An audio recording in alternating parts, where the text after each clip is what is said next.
This is the Entertainment Roundup for the 16th of March 2014. I'm J77. Got a lot of stories to talk about. Let's get started. Let's start with the sports world. If you guys haven't heard, the Knicks will introduce Phil Jackson as president of operations. He has been pretty much been pursued by the Knicks for almost a week and a half. And my first initial feeling is that it was a long shot that Phil Jackson was going to come here, especially with the history that he had with him taking on the Knicks as the coach of the Bulls as well as the Lakers. And it didn't felt like he wanted to come back to New York to finish his successful, luxurious career both as a basketball player and as a coach. But apparently the offer that the Knicks was giving him was pretty much too good to pass up, and that was exactly what has happened here. According to the Associated Press, Jackson has agreed to run the New York Knicks front office and will be formally introduced by the team at the news conference at Madison Square Garden on Tuesday. This is a person who's familiar with negotiations between the 11-time champion coach and the franchise told the Associated Press on Friday. The person spoke on conditions of anonymity because the Knicks will only confirm that a major announcement involving team executive was scheduled. Now, this is a very important reason why they're not really saying anything, because this is one of the major things that everybody, including WFAN, ESPN, and including fans, have been talking about since this news that the Knicks was pursuing him. How much power will Phil Jackson have? How much power will he, how much say will he really have in negotiations in terms of deals, trades, personnel decisions? And the reason is Dolan, who is also a person who is very much involved in the Knicks' day-to-day operation, is still there. And many of the papers have said if this is going to work, Dolan needs to have a back seat and let Phil do what you paid him to do. And I agree.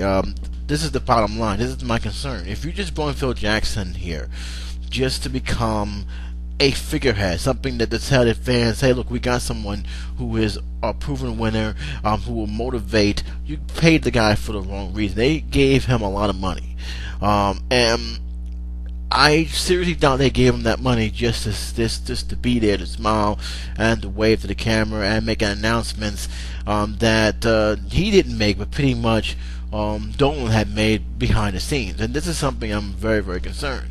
Let's put it this way. I'll give you an example. If Phil Jackson wanted to get a player, he likes this player, he wants to sign this player, but he's still got to go to Phil Jackson. He's still got to go to Dolan to get the final stamp of approval. If he turns him down, then basically his decision making is pretty much non-existent. If he's the one who's calling the shots and making the deals, then yeah, by all means, let's go. He's already been proven to be a more than a substantial coach and a person who's got a good eye for talent. So I'm not worried about that.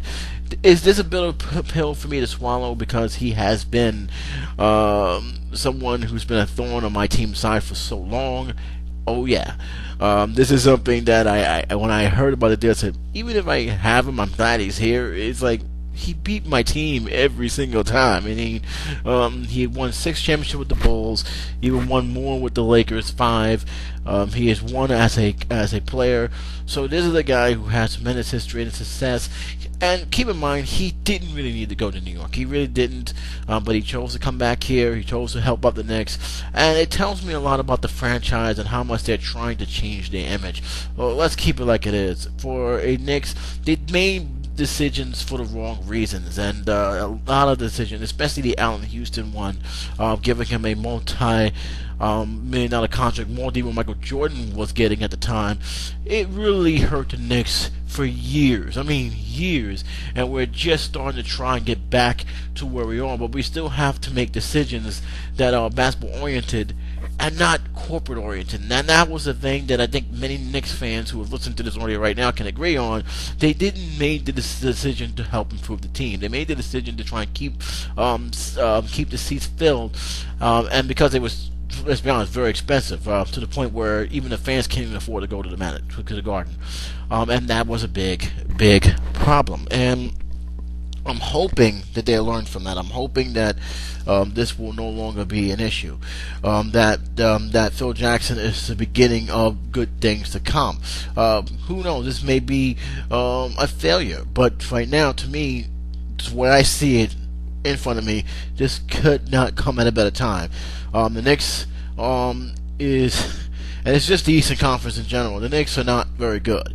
They're 21-40 the last time I checked, and the strange thing about it, that is actually still good enough to make the playoff if they actually go on a last-minute run, because the whole Eastern Conference is not that good. That's how bad the Eastern Conference is. It'd be amazing if they actually win with a below 500 record, and the team that is on the Eastern Conference, and there's two of them who probably will not make the playoff, who's above 500. So that says a lot about the Eastern Conference. But in any case, Phil Jackson is a move I agree with. It tells me a lot about what the Knicks are doing. It tells me that they're really serious about changing the image that they have, as well as try and hopefully get a guy who knows basketball left and right. As for the coaching situation, I don't think he's going to do anything until after the end of the season, and then we'll find out from there if he's going to make any further changes in terms of coaching personnel as well as players. But for me, this is a step in the right direction. This is a good move, and even if they didn't get it, it's still, to me, it's a good sign that the Knicks are trying to make efforts.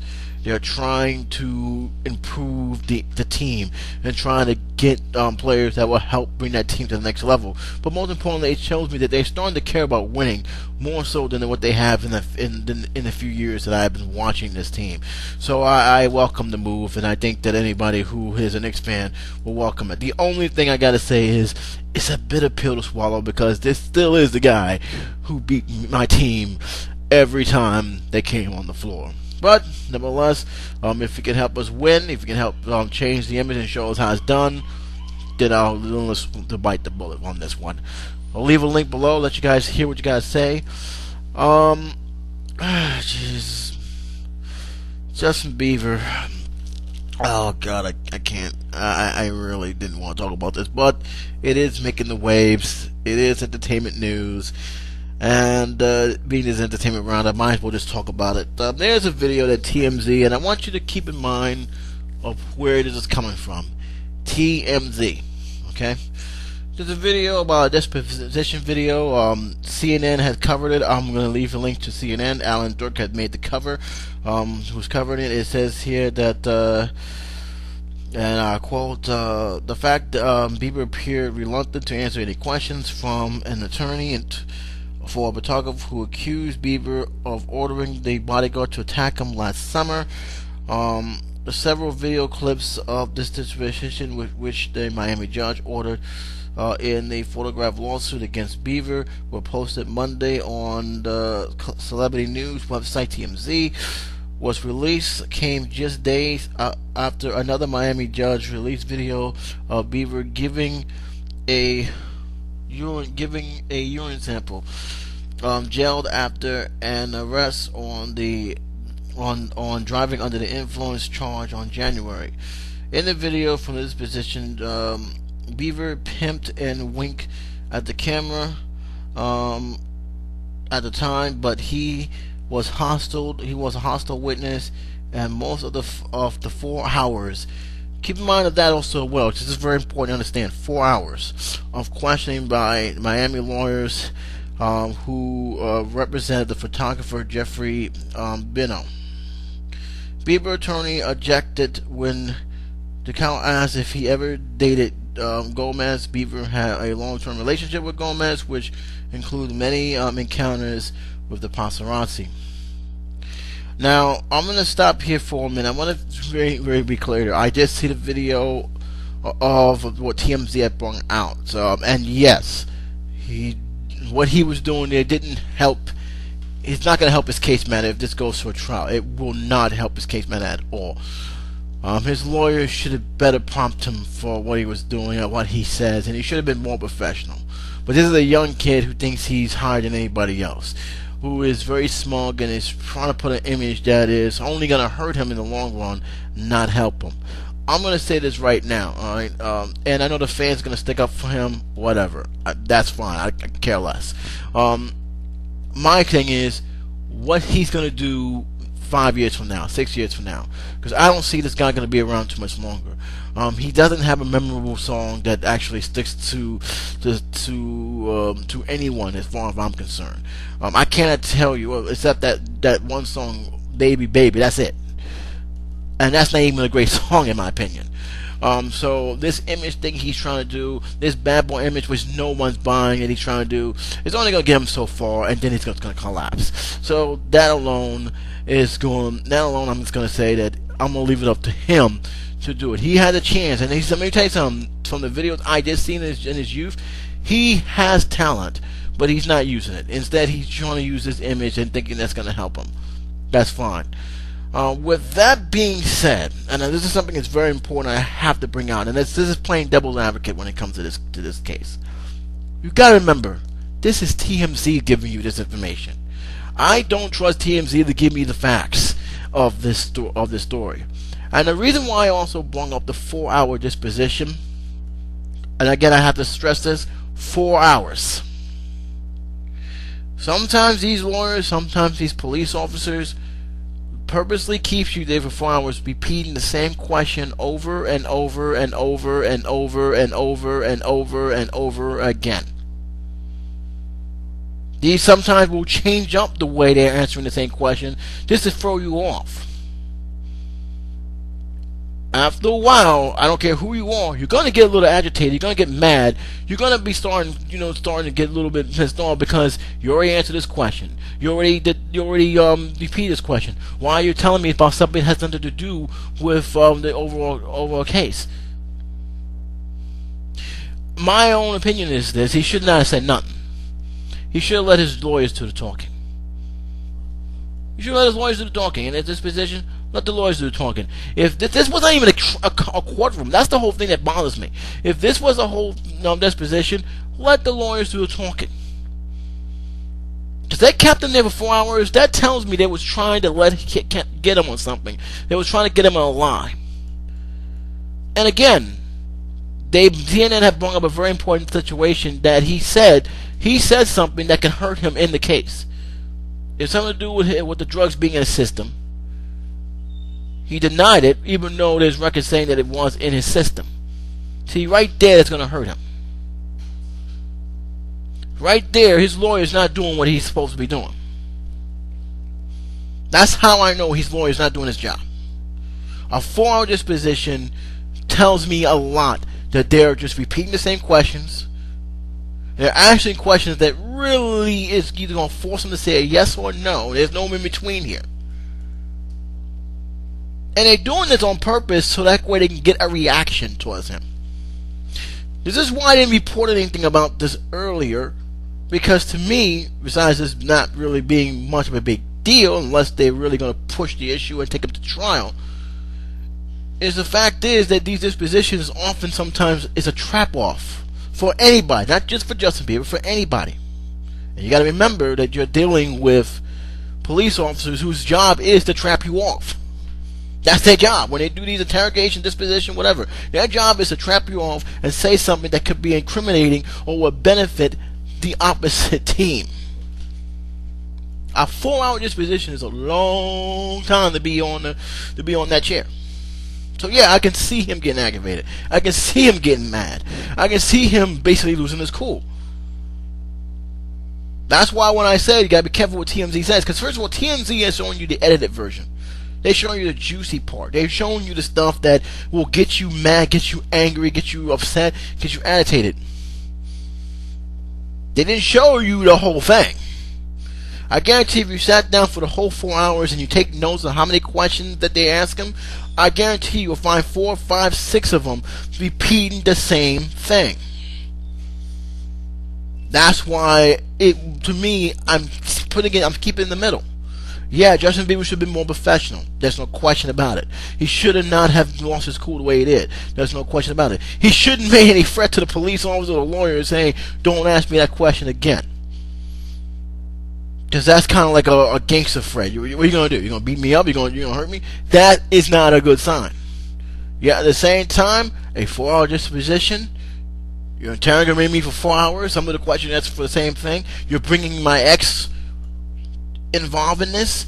You're going to get some kind of reaction. You're going to get a response. You're not going to pretty much suit well. And to me, honestly, his lawyer should have been doing more talking than he did. Now, unless this was because to me, when I saw that video, it didn't look like he was in a trial. It looked like he was sitting in a chair in an office somewhere. And people gotta know that, hey, you're in a situation here that they're trying to get you on something. You're not being well liked by a lot of people. And forget about your fans right now. The fans are a small micro compared to a lot of people who sees you as a creep, as an idiot, as a person who thinks you're better and above any kind of rules and regulations this country has. Yet at the same time, I gotta ask myself, how many questions was asked again and again and again? Now, according to CNN, the TMZ do have the full 4 hours on the tape. Again, I gotta ask myself, is that true? How many? And if it is true, I guarantee if I sit down and watch the full 4 hours, which I guarantee a lot of people ain't gonna do it. But if I was to watch the full 4 hours, I guarantee you there will be a lot of questions that will be repeated or reworded so it make it sound like it's different, but the same question. 4 hours, really, guys? You held that guy for 4 hours? You expect him not to get a little agitated, not to get mad, not to get upset? I mean, come on. That's a long time to be talking to someone. Very long time. Even courtrooms take a break every now and then.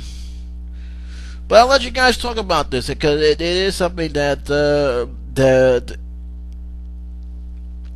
is making the waves. But I do want you to keep in mind of what's going on here. Yeah, I'm not thrilled with this guy right now. But when it comes to a situation like this, especially when you're being questioned for a long time, one may ask, if dude was in his shoes, would you actually react the same way or something similar to that? Especially when you're sitting there getting grilled time and time again, and sometimes getting grilled on stuff that's not even part of the case. Grilled for just to get a reaction. Grilled just to see if you was lying about the previous questions you had to ask. Trust me, it's gonna get to you. Let's move on. Here's something I don't get. I kind of wish I didn't have to bring his name up again, but here it is. R&B singer Chris Brown was arrested on Friday in Malibu, California on warrant issues for probation violation related to his 2009 assault of girlfriend Rihanna, and Los Angeles County Sheriff says. Brown, 24, is being held without bail in Los Angeles after being taken into custody in Malibu at 2 p.m. This story was talked about on pretty much 24 hours ago. The singer, who was ordered in custody in Los Angeles Superior Court, Judge James Bullen, after the judge was notified that Brown was not following his probation and has been discharged from the Malibu Rehabilitation Center, where he is ordered to stay. To the court, a court spokeswoman said the singer, who is facing misdemeanor assault case in Washington D.C., has been in rehabilitation center for anger management as part of his court order probation. Ah, boy. Prosecutors in Los Angeles have sought to have the turn up the music singer jailed on numerous occasions for possible violations over the past year. They have accused Brown of cutting corners on his community service requirements and asked the court to have him put in jail following his Washington arrest in October. It's amazing what money can do when you get drawn for things. It really does. Brown is scheduled to have a probation violation hearing on Monday in Los Angeles, which is tomorrow. Brown probation is currently revoked, and if he is found to have violated the terms of his probation, he can face jail time in California. How many days he will be spending, that's beyond me. Brown representative declined to comment.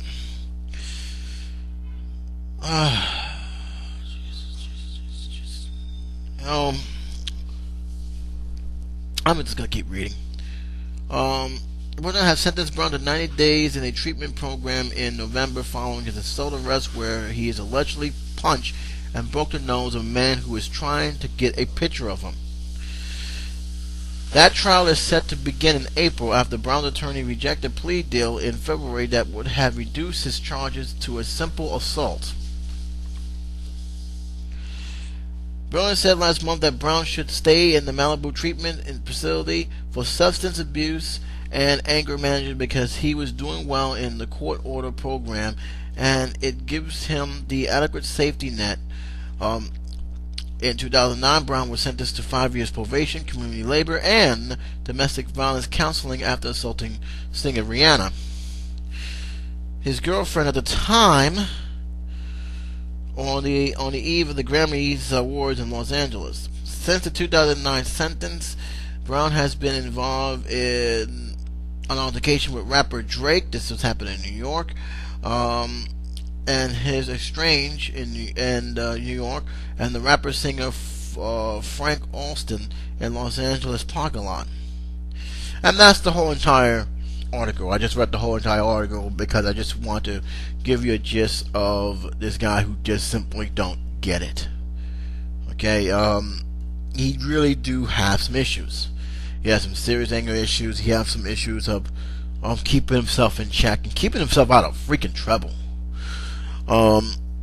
He is not the most likable singer right now. A lot of people do not like him. A lot of critics do not like him. He has become a parody in some other people's songs. He has trashed a talk show host dressing room. He has done a lot of things that a lot of people have deemed as he hasn't learned his lesson. And you know what? Honestly, he hasn't learned his lesson. Alright? As for the cutting corners and stuff, that's the first I've heard of it. I didn't even know he was still in rehab. And frankly, he still needs that. He basically must need anger management. And if it's not working, and if he's still doing the same stuff, that just shows that he just don't care and he's just using it to avoid serious prison time. I got news for you. If he doesn't want to follow the program and take the program seriously, he's going to continue doing what he has to do, and maybe prison time what he needs to give him a wake-up call. It's that simple. I don't know why. There's even no arguing about it. He needs a wake-up call. End of story. He doesn't want to do the rehab. He doesn't want to take it seriously. He wants to still get in trouble. Violate his parole, give him some time in prison, and let him realize just how serious and how appreciated he really has it. Because this is not going to stop. This is a classic case of giving him a slap on the wrist, go about your business, and that's going to give him the idea that he can get away with anything. And be honest with you, he already proven that he can't control his temper. He really can't. Nor do I think he wants to. I'll leave the link below so you guys can read it. I mean, to me, it's really not much else to say except what the article has said right here. Okay, so there you have it. There's my feeling on it. You guys can talk about it, but I'm gonna move right on along. This is something I'm actually going to bring up in a future audio time. I have actually am going to make it my business to talk about it because I did see the Annie trailer. And being the fact that this article is pretty much connected to a lot of stuff that's going on with Hollywood these days, I think it's only fair that I bring it up here and then talk about the Annie and the whole recasting of race in movies and a very special topic that I will be working on in due time. But in this article, it pretty much says the following: Rooney Mara, who you guys know as the person who played in The Girl with the Dragon Tattoo, the MUS version with Daniel Craig, is also going to be cast as Tiger Lily in what a lot of people is considered to be Hollywood whitewashing. Now, I have my feeling on this, but I'm going to read the article here so that way you guys have a better idea what it is. Rooney Mara, Disney's new Tiger Lily, virtually broke the news yesterday that she will be cast as the role of Tiger Lily in the upcoming Peter Pan revamp entitled Pam. The backlash was swift and fierce. Great to see Hollywood is so thoughtfully responding to criticism that it's woefully under and misrepresents indigenous people, stirring Jezebels, referring to the controversy. Lone Rangers Entertainment Weekly wrote that in the wake of Johnny Depp's Tito. Yeah, well, honestly, I never look at him as that character anyway. It was not. That's how bad the movie was. And that's how bad the trailer was. With Mara cast, it feels like a giant step backwards. Both could have been great opportunities to cast working Native American actors. Twitter also lit up when angry and disappointed tweets like, probably to deflect the visible criticism and representative of Disney told Variety. The world is being created is multiracial, international, and it's very different characters than previously imaged. And went on to say the studio took on an exhaustive search on finding the right girl to play Lily, looking at the other actors such as this woman, I can't pronounce his name, Lupita Nyong'o. Blue is the woman's color. That's the woman who's in. Adele attended before going out tomorrow in the role. And I want to stop here for 1 minute here. And I think let me just put it in my own words here. This has been an issue, not just for Disney, but just basically in Hollywood in general when it comes to these castings. And it's one of those things I don't think it's going to end anytime soon. For a lot of reasons that has followed. One, I think that the people who create the casting doesn't see themselves as whitewashing anything. And to be fair, we are also seeing it not just with white characters playing non-white white actors playing not white characters, but other minorities playing characters that was white that are now being racially switched as black. We have Nick Fury, for example. We have the new Johnny Storm. We also have the Annie that's coming out this Christmas. And this has been an issue where a lot of people, some who tweeted more hateful stuff than others, are coming out against this. Now, I feel like this. Okay, this is animation. Obviously, this is going to be an animated movie. That's from what I understand. Now, I could be wrong, but from what I hear, they're going to be an animated film. Now, unless it's a live-action film, then we got really something to talk about. But even if it was a live-action film, one may ask, if Rooney Mara does a good job in this film, would race still be a factor here? If Johnny Depp would have done a great job and that film was a great success and that film was very, very good, would that have mattered? I don't think it would, for the simple fact is that people liked it. And I think that's the big key. People didn't like the film of The Lone Ranger, and I think Johnny Depp is being looked to more because he is that big star. Armie Hammer, to me, is not a big star, in my opinion, that movie. Johnny Depp is. Johnny Depp is the reason why a lot of people would actually want to see it.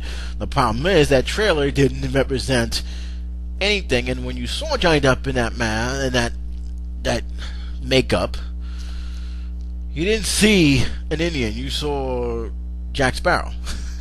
And it was like, wow, he's repeating the same thing, only now it's done in this genre.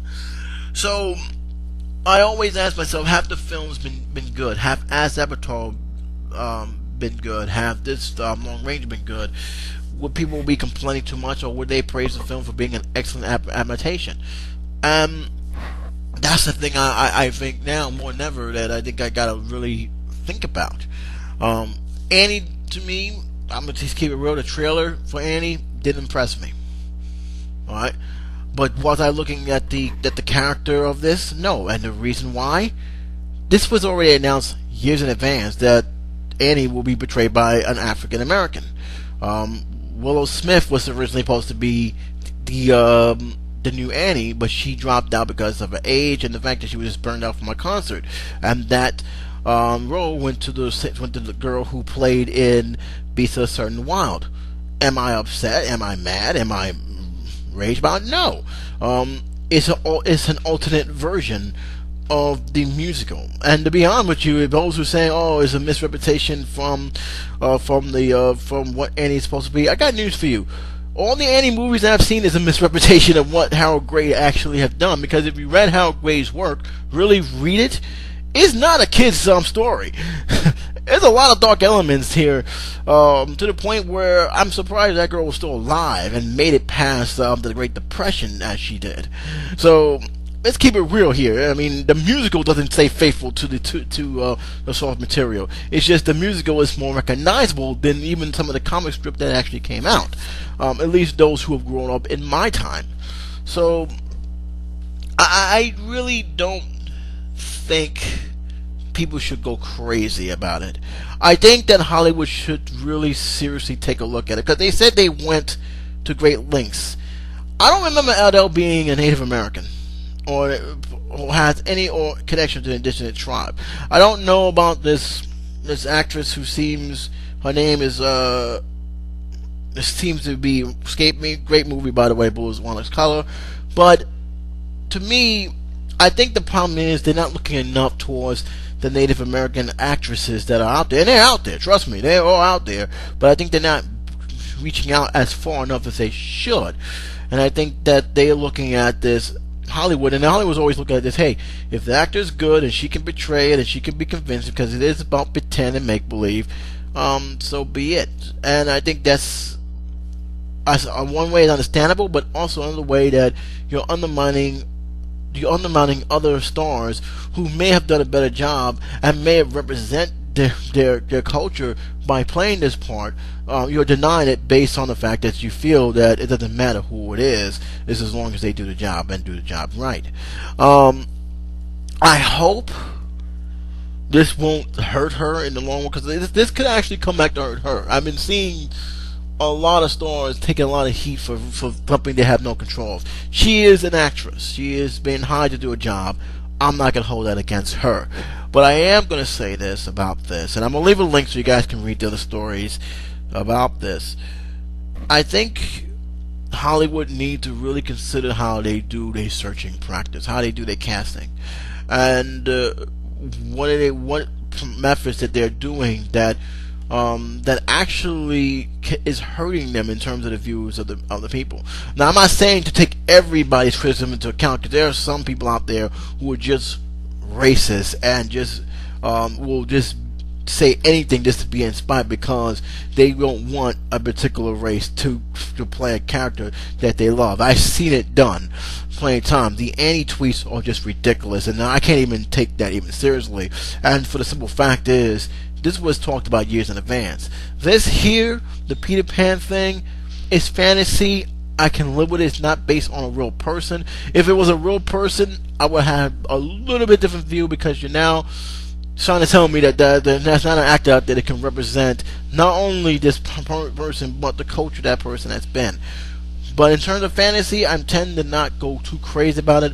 But I do hope that Hollywood takes a real deep look at how they do their casting selection, to at least give the native actors or actors of all cultures a chance at the roles that are really designed for their culture. With that being said, let's move on. Kevin Spacey's been criticized in the news lately, guys, and it's from a person who I'm kind of surprised that's actually had the nerve to criticize him. In case you guys don't know who Bob Ford is, I hope I'm saying that mayor right, Rob Ford. Rob Ford is the mayor of Canada, Toronto, Canada, and he's made a lot of headlines with the Daily Show and as well as CNN. He's an embattled Canadian politician. He has pretty much, how can I best put this? Pretty much have made his job entertaining. He has been, he's admitted doing drugs, as well as other things that he has been done. He has pretty much been the, I guess, the most jolliest, craziest corrupt mayor I've seen. And whether I think he's crazy, he still has his job or not, has been at the point, because he's from Canada, and what goes on in Canada, particularly Toronto, that's for them to decide. It's not for me. I can't even say not to vote for the guy anymore because he's not in this country. But he is somebody who always seems to leak over to our borders, just for the sake of leaking over. And the one thing I will say, the good thing that come out of it, at least it tells me the process of how Canadian politics works and how they can actually strip somebody of most of their powers if they're caught up doing some kind of corruption here. But nevertheless, he has been one of those guys that really, when he says something or do something, especially caught on tape or on video, people are going to start paying attention to it. They're going to start talking about it. Well, apparently Kevin Spacey became part of that situation. According to the article here that I got here, I'll leave a link below as always. Kevin Spacey showcased a very keen sense of humor with combinations to Doug Ford, the brother of the Toronto mayor, who deemed himself an arrogant SOB for not taking a photograph backstage during a recent appearance in Jimmy Kimmel Live. On Saturday night, the House of Cards actor posted a Twitter photoshopping version of his cameo at the Gentleman frame Oscar Sapphire, along with a screenshot of Rob Ford, the embattled Canadian politician, and his brother. The day earlier, Doug Ford lashed out on Spacey during an episode of Brothers web show, Ford Nation. In my opinion, he's an arrogant SOB, and I tell you the reason. Doug Ford said, any actor that making a living off of people that watch his show, he wouldn't take a picture with anyone. We were told you can't take a picture and you can't speak to him. Who does this character think he is? He's Kevin Spacey. He doesn't care what you think. I mean, what do you want me to say? An actor, the Toronto mayor, and his brother had all appeared in March 3rd episode of Jimmy Kimmel Live, where the ABC late night host has grilled the Canadian politician for his tabloid antics. Now let's get something straight right now. Kevin Spacey is not taking a picture of a man who basically admitted he was doing drugs, who basically admitted he still is in the news for very negative things. The guy is pretty much is a possibility that he may actually get re-elected or may not. But the thing is, there's a lot of baggage. You think Kevin Spacey is going to take a picture with someone who has that much baggage? I don't think so. I mean, I don't. I can't blame Kevin Spacey for not doing that. Let's be realistic here. You can't blame the guy. Alright? You guys are hot potatoes right now. I mean, really.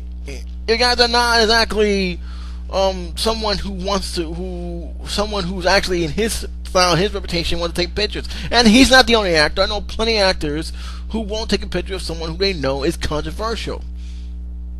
You think Tony Danza is going to take a picture of you? You think any of the actors who will come in there is going to take a picture of you and your brother? Ain't going to happen. It's not going to happen. That's why I said when he said who you think he is, he's Kevin Spacey. He ain't stupid. He didn't want no affiliation with you guys. And let's keep it real. He's not there to please you. He's there to do an interview. To think that you're gonna sit there and say that he thinks he's better than everybody else. Hey, look, I know there's a lot of actors, actresses, musicians, sports writers who are very smug when it comes to autograph, talking to the fans. It happens. But in this case, can you honestly blame him for not talking to you? Come on now. I'll leave a link below.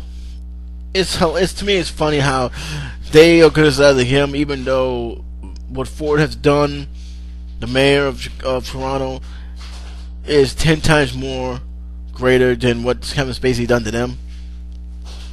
Yeah, the fans are paying him to make movies. You know what?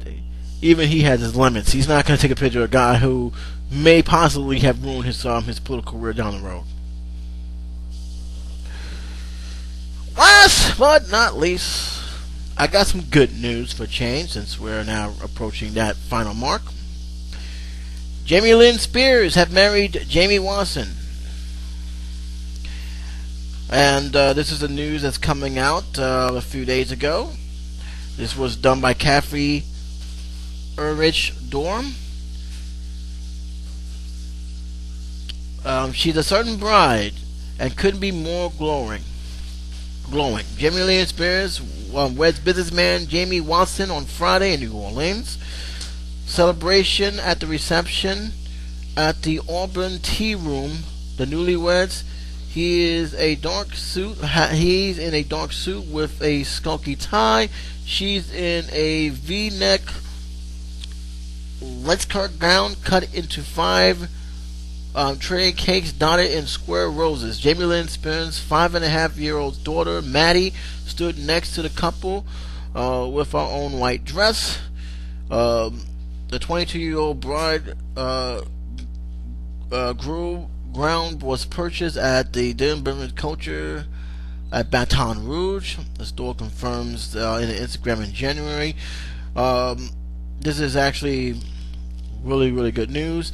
Watson, they was dating pretty much as a duo, has been dating on and off for 3 years. Watson Tori Ward told the New York Post last year. Jamie Lynn's photo, which shows the exotic-looking country singer embracing her new fiance, and as she proudly shows off her sparkles on her left hand. Basically, I'm very happy for her. She's been through a lot. She's also been very quiet these last few years, according to a lot of reports that I have read about her. She pretty much have stayed away from Hollywood, have moved away from Hollywood, which is actually a good thing, to care for her daughter. She was supposed to be married to the father, but apparently that has happened. They broke it off after things did not go well. But she had pretty much moved away from Hollywood. Now she's coming back as a singer, and I'm hoping she does well as a singer. Her career pretty much started out not as a singer but as an actress. Her big break role, of course, was in All That. Then she went on to have her own show, Zoe 101, after it was canceled 4 seasons. Had made quite a headline when she announced that she was actually pregnant at, I believe, at the age of 16. She's 22 years now, so I believe that's the right age.